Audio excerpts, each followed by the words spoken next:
if you hate horoscopes or you hate astrology, then allow me to try and explain the nuance in astrology that makes it worth it for me to be an astrologer, and that makes it worth it for you to look into your own birth chart, right?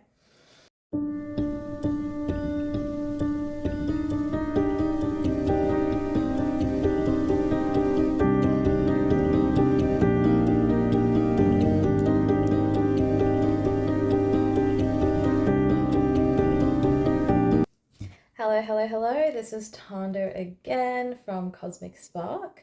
I am your spiritual godmother and I'm back again with another video. This one is going to be pretty short, and this one is going to be on why horoscopes are such a small aspect of astrology, and I'm going to do that by illustrating why it is that people do birth charts and why it is that birth charts are very unique and special to you. Just giving you a glimpse. I don't know everything about astrology. I still learn as I go, but I've studied it for long enough and I've done my own chart, other people's charts, that I feel like you might find this useful. So, typically what people know about astrology is that you get a designated astrological sign based on what time and what part of the year that you were born. That is accurate.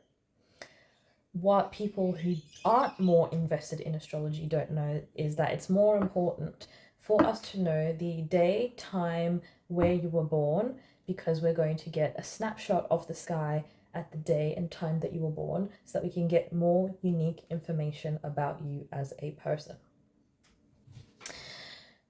Now, let me illustrate why and how one birth chart gets complicated, because I've been doing a lot of birth charts recently, especially, and having people asking me like, are you just looking at your phone, or are you just looking at this chart and then making things up in your head? No, I wish it was that. If it was that easy, everyone would do astrology. If it was that easy, there'd be no need to study astrology. There'd be no use in, because one of the many reasons I love, but one of the main reasons I love astrology is because I enjoy pattern recognition, and there's just so many loops in astrology, and I find the more you learn, or even when you're open to taking it seriously, you realize that learning about astrology helps you with tarot. Learning about astrology and tarot not only helps you with your self-concept, but it helps you view things and life differently. That's going to be its own separate video, because I could probably talk about that for a while. Okay, so you know that you're going to have a sign assigned to you based on the day that you were born, right? That is called your sun sign. That sun sign is only a singular aspect of your person. We have the sun, and the sun is your sort of base level, intrinsic sort of personality without much depth. You could look at it as like your personality, your base level expression. It's sort of outward energy, and it's part of like the very building blocks of you, right? And then we've got the moon. The moon is your internal world. The moon is what lies beneath the surface.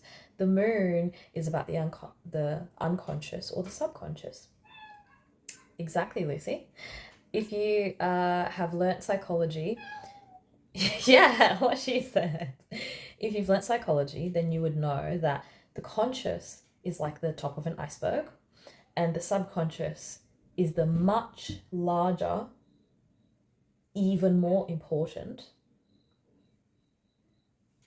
sub aspect of the iceberg. It's the bit beneath the water. It's the bit that you cannot see when you're on the water or on land, right? That's the moon. That's another aspect of you that you can find out when you pull up a birth chart, and that's a little bit extra information. In fact, that's very important information, because your moon sign is how you're going to emotionally react. It's how you're going to emotionally comfort yourself. It can also tell me what kind of mother you have, or what kind of mothering you received from your own mother. It can give me bits of information without me even having to interact or know your mother, just by your moon sign. Then we could go into Mercury, right? Mercury, the planet of communication. How you are in your base level personality, me being a Libra sun, does not translate to how I communicate or how I actually process emotions internally. So all of these aspects are things that we can pull up for you and then begin to riff and talk about, and hopefully even enlighten you on your own behaviors that you might have noticed you were doing, but you weren't like really conscious about it, right? There's more planets that I can go through, right? So there's like Mercury, Venus, Mars, Saturn, and then we get into generational planets as well. I don't recall at the present moment how many planets we have in astrology, but there's planets. This is for more intermediate astrology onwards. There's asteroids as well. Asteroids are lesser, but they're still relevant, and you can still glean information from it, and it can sort of add to the planetary energies when you're looking at someone's birth chart. Okay. So, patterns. Patterns are very important in spirituality, and especially in astrology. We are taught 12 astrological zodiac signs, right? Once I've learnt that, that's enough information for me to know, when I've met a Libra, like that's basic information. I'm doing a series right now on what I love about your sign, and that information is perfect for someone's sun sign. But then if there's bits that don't relate, it's because there's probably another sign attached to that aspect of your life that I don't know, because I don't have your birth chart. And if you aren't into astrology, you don't have your birth chart either. So we've got all these planets. We've got the sun, we've got the moon, we've got the planets, we've got the asteroids, right? Perfect. We learned 12 astrological signs. Once you've learnt that as a beginner, typically what comes next is learning about the house system. Guess how many houses there are? You're going to be so surprised. 12 houses. Those 12 houses are areas or sectors of your life, right? The first sign of the zodiac is Aries, and the first house rules the self. Second sign of the zodiac is Taurus, and the second house rules the material world. I'm only giving you singular adjectives so that we can get through this really quickly. I'm not giving you an entire course, right? The sixth sign in astrology is Virgo, and the area of life in the sixth house is work or daily routines or health. Let's go to the ninth house. The ninth astrological sign is Sagittarius, and the ninth house can rule higher education. We can go to the 12th house, or the 12th sign, Pisces. 12th house. The 12th house is interesting. The 12th house is one of the most interesting things you'll ever learn in astrology. But the 12th house would be like mental health, mental illness, trauma, shadows, all of that, like hidden stuff, jails, institutions. That's the 12th house.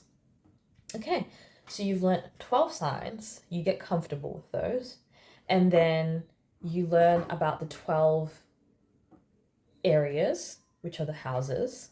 Once you learn about the houses, you will see already patterns coming in, right? So for example, Taurus really loves the physical world. We talk about that so much. They're really firmly rooted and firmly grounded in the physical world. They love to use all their senses, hence why they're called sensual. What is sensuality? Utilizing all of your senses, right? And then what does the second house rule, among other things? It is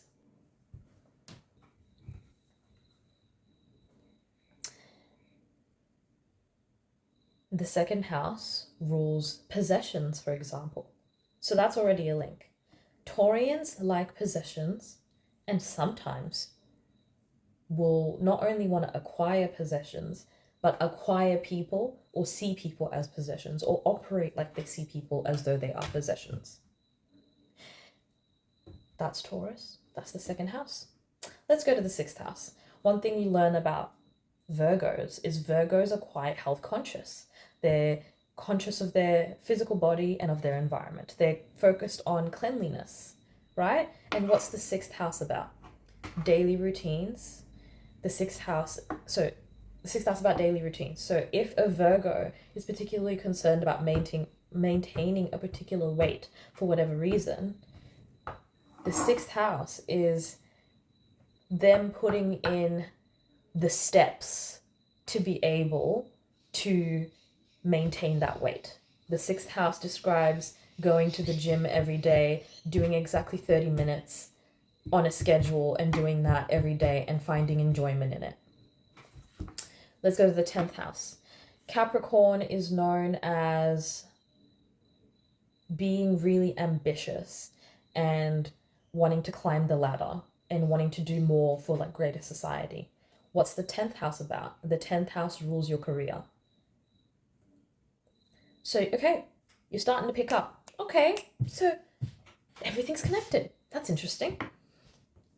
And you're like, oh, this is a lot. I've had to learn 12 signs. And even though you'll pick up bits and pieces here and there, I feel like for you to really understand the signs, I think it kind of takes some time because you can understand them from like a stereotypical and like archetypal way. But then it's even more interesting when you start seeing it in real life. Once you learn the information and then you meet someone and you ask them, are you a Gemini? Are you a Taurus or whatever?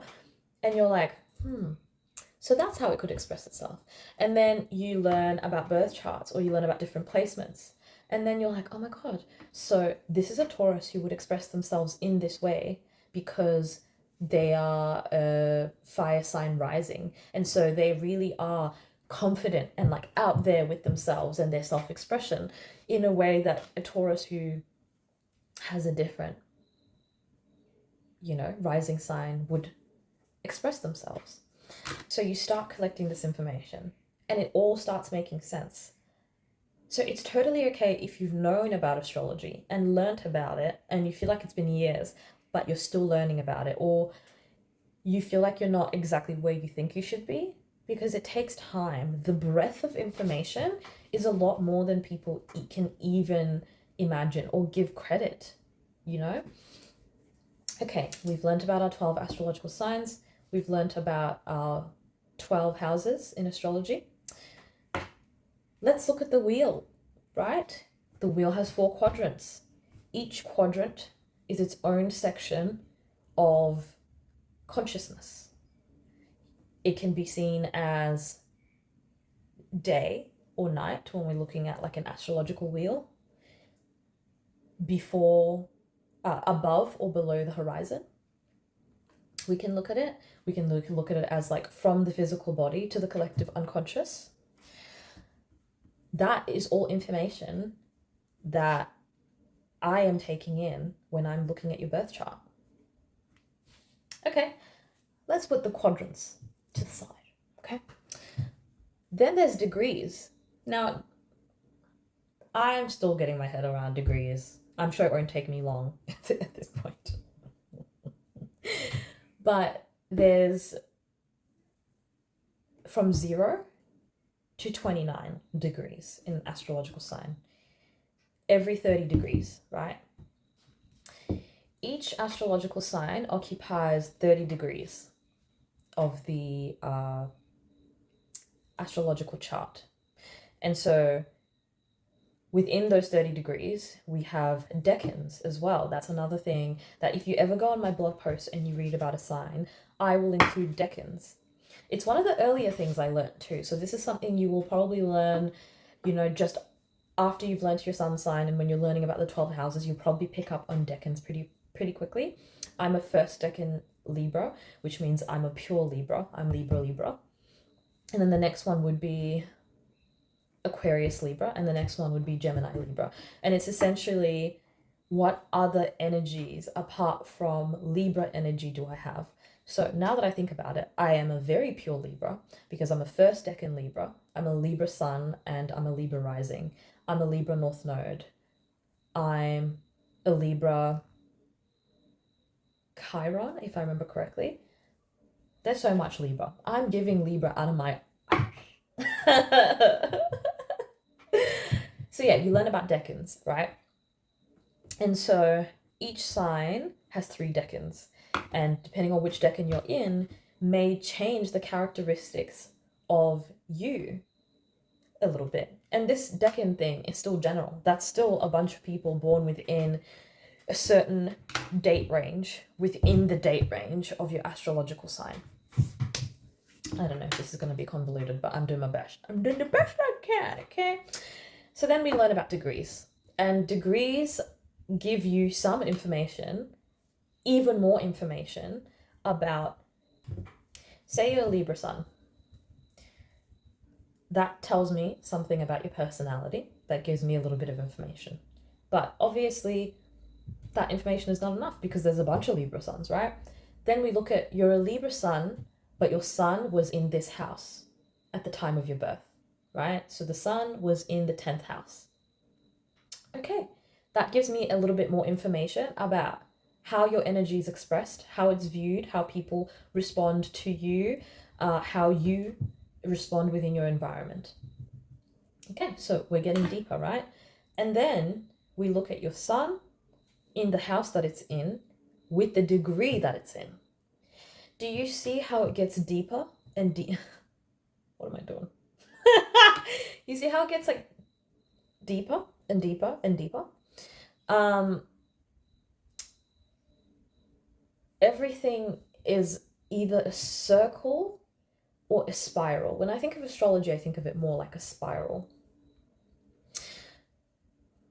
The more information in astrology that you learn and the deeper that you get in learning astrology, the way that you advance from knowing no astrology to being a beginner, intermediate, advanced, that entire process, however long it takes you, whether it's self-paced or you do a course, the more information you learn about astrology, the more likely it is to make sense. The less information you know and the most cursory information you know, of course it's going to look stupid. Of course you're going to be like, why the fuck do people rag on about this shit? Like, this is what you want to talk about, right? Okay, that's some examples for you. But this goes beyond people. You don't think there's astrologers out there doing astrology charts for pets? You don't think there's people out there doing astrology charts for countries? You don't think there's astrologers out there that map out events that happened that affected the collective consciousness, where there was a shift in society, in how we collectively saw something, and then new things were implemented off the back of that? You don't think there's people that study that, map that, and then give you the information for you to learn so that you can better understand your environment? Come on now. If you don't want to learn astrology, just say that. But don't say it's because it has no merit. Ask anyone I've ever casually done a birth chart reading for. Ask them. Because firstly, everyone is like, oh, I don't believe in it. And then I go, well, I know a lot about it. If you want me to just like give it a quick little... And most of the time, people want in on it. They want a piece of that action. Okay? So, astrology will only give back to you what you put into it. If you know you like astrology, but you're not learning about it, and you're not paying someone to teach you, or you're not paying for someone to do your birth chart so that you can utilize the information that you know is readily available, I don't know what you're doing. Could not be me. If you don't like astrology, that's perfectly fine. I don't judge you for it. In fact, wouldn't bother me if I was hanging out with someone and they were like, that is so funny, that is so stupid, I don't believe in that. That happens so many times. I think someone mentioned rejection therapy. I have to be so used to rejection therapy. I'm so used to people making fun of my beliefs that they will laugh and then we'll all get over it. I've even had people try to make me feel bad for liking astrology. And then later on, when they realized I was taking it seriously and I wasn't laughing, and we're not all kikiing to talk shit about it. They're like, oh, actually, I do believe in it. Oh, actually, my family believes in it. Oh, actually, I do know this, that, and the third. You can give so much confidence and freedom to people by being yourself and not allowing people. I don't know why this is kind of motivational, but you can give so much confidence to people around you when you just are confident in yourself no matter what people say about your beliefs. Because I really don't care how you respond to this video. I'm just saying it for the people that kind of like have thought it was bullshit or didn't understand why people are interested in it, but then have always sort of kept an open mind and maybe were willing to see the right information at the right time to push them to learn more about it. That's the reason I'm doing these videos. I'm doing these videos for people like me that enjoy it, that enjoy talking about it, because you can add astrology to any effing situation. I mean, have you ever heard of astrocartography? I'm sure you have. And if you haven't, you can use your astrological information to figure out what areas you can live to extract certain qualities or to get certain things. If you want to shake up your life, you might go to live on your Uranus line or on your Plutonian line. I don't know if you would really want to do that, but maybe you struggle facing your shadow and you're like, but like something needs to change. So you do find, where your Pluto line lands, which countries, which cities, and you pick your bags up and you move there, and all of a sudden the change comes itself. Astrology is so much broader than your tiny mind can imagine, me included. Okay, I'm sure I haven't even scratched the surface. And because there's so many other different types of astrology and they're all equally important and equally useful, okay? Here in my community of people and like-minded people, we don't sit around pointing at other people's beliefs and trying to tell them that they're wrong, trying to tell them that ours is better, because I don't believe in that. I think that's horrible, that's stupid, and I would never want people that I like and am invested in to do that as well. We don't need any more shaming in this world. I think shaming is more of a religious thing, if anything. I mean, not on paper. It's just how it ends up panning out, you know what I mean? I mean, it depends on the religion. We're going to leave religion alone. But anyway, this is supposed to be just a little quickie. And just before we go, okay? One of my favorite things to do is looking at someone's birth chart and telling them what kind of self-care they can do based on their astrological placements. I actually did one for my friend. I can post it if someone decides that they're very interested. And I did it based on category. Like, what can you do for self-care physically, emotionally, spiritually, financially? I don't remember if there was another one. I'll have to check the template that I made. I love looking at astrology to give me guidance on what I can do that I feel like is tailored to me, but not guidance because I just want to hear about myself and it's funny. Though I don't begrudge people that do that, because I do readings for people that just want to hear about themselves. And I think that's perfectly valid. You're a human being. You're allowed to want to, in fact, it's healthy to want to know more about yourself than it is to know about other people. Okay. But astrology can be such a useful tool. I can look at it and help you figure out what to do with your career. There are people that specialize, I'm not there yet, but there's people that specialize in specifically timing for things. Like when would be the best time for you to do this job or whatnot. So yeah, I just hope that by watching my videos, the kinds of people I'm attracting are open-minded. They don't have to be exactly where I am. They don't have to believe everything that I believe, but definitely please use your critical thinking skills. I always say, don't just listen to me, listen to your own intuition and your own guidance system as to if what I'm saying rings true or not. And then on top of that, do your own research, because that's what I did. That's how I got here. I didn't get here by just closing my eyes and hoping that I would feel a connection to something. I went on a search, like a personal pilgrimage, and I'm still on it, and I probably will be until I die. But now I'm approaching 30, I'm like, wow, thank you. Thank you, past Tando, for doing that, because not only have I helped myself grow into a bigger, better version of myself, I've also helped many people grow. And I hope to continue helping people grow and making people feel more comfortable with themselves and with ideas that aren't necessarily considered to be mainstream or acceptable by society. If you enjoyed this video, then please consider liking and subscribing, and I'll see you in the next one.